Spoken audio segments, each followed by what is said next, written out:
Assalamualaikum warahmatullahi wabarakatuh. Sahabat Muslimah Jawa Tengah yang dirahmati Allah.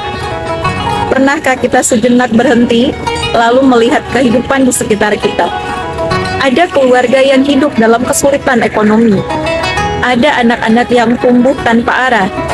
Ada generasi muda yang bingung mencari makna hidup. Ada pula masyarakat yang terus dihimpit ketidakadilan.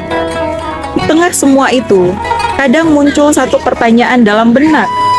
Mengapa kehidupan terasa semakin rumit? Padahal teknologi semakin maju, informasi semakin mudah diakses, namun ketenangan justru terasa semakin jauh. Ini menunjukkan satu hal penting, bahwa problem kehidupan manusia tidak akan berubah hanya dengan waktu.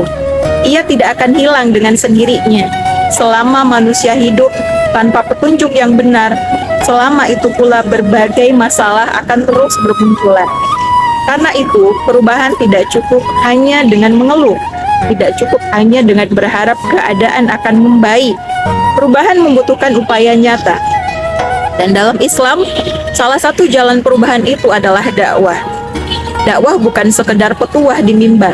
Dakwah adalah usaha untuk menuntun manusia kembali kepada jalan yang benar, agar manusia kembali mengenal Rabb-Nya, agar manusia kembali hidup sesuai fitrahnya, agar kehidupan dipenuhi keberkahan. Karena itulah dakwah sebenarnya adalah bentuk kasih sayang kepada manusia.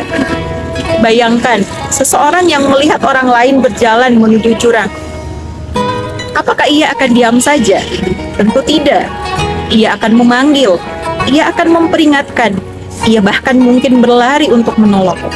Bukan karena ingin menggurui, tetapi karena peduli. Begitulah hakikatnya dakwah. Dakwah itu lahir dari kepedulian, dari rasa cinta kepada sesama manusia. Allah sendiri menjelaskan bahwa Rasulullah SAW itu diutus sebagai rahmat bagi seluruh alam. Allah berfirman, A'udzubillahi minasyaitonirrajim.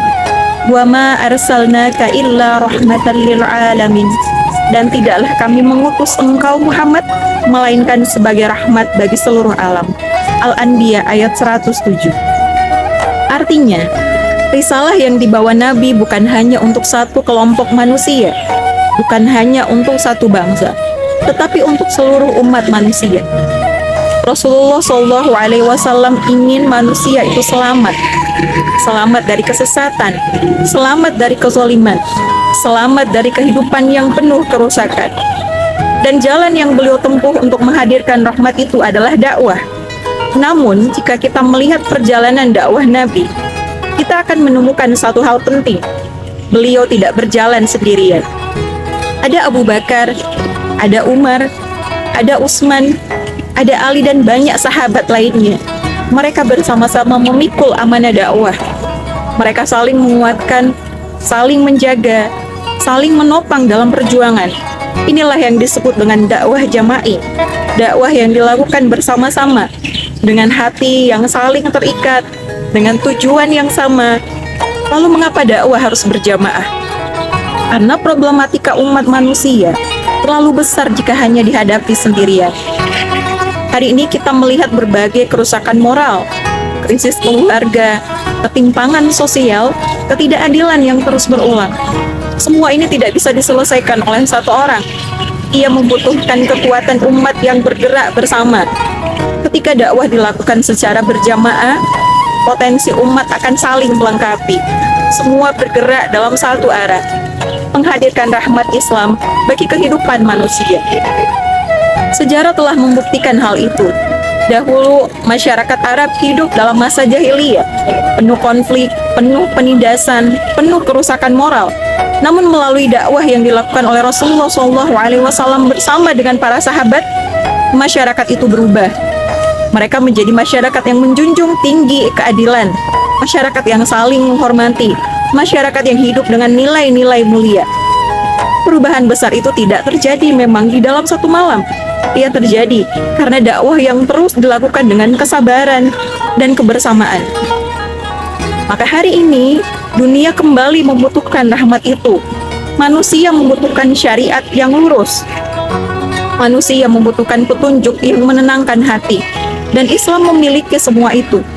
Tetapi itu semua tidak akan sampai kepada manusia jika tidak ada yang menyampaikannya. Karena itu, setiap dari kita sebenarnya memiliki peran, sekecil apapun itu. Ketika kita ikut mendukung dakwah, ketika kita ikut menyebarkan kebaikan, ketika kita ikut menguatkan barisan dakwah, saat itulah kita sedang menjadi bagian pusaran kebaikan ini. Mungkin kita tidak menyadari dampaknya hari ini, namun bisa jadi satu nasihat yang kita sampaikan membuat seseorang kembali kepada Allah. Satu langkah yang kita ambil dalam dakwah ini membuat kehidupan orang lain menjadi lebih baik. Semoga Allah menjadikan kita termasuk orang-orang yang mengambil bagian dalam dakwah ini. Wassalamualaikum warahmatullahi wabarakatuh.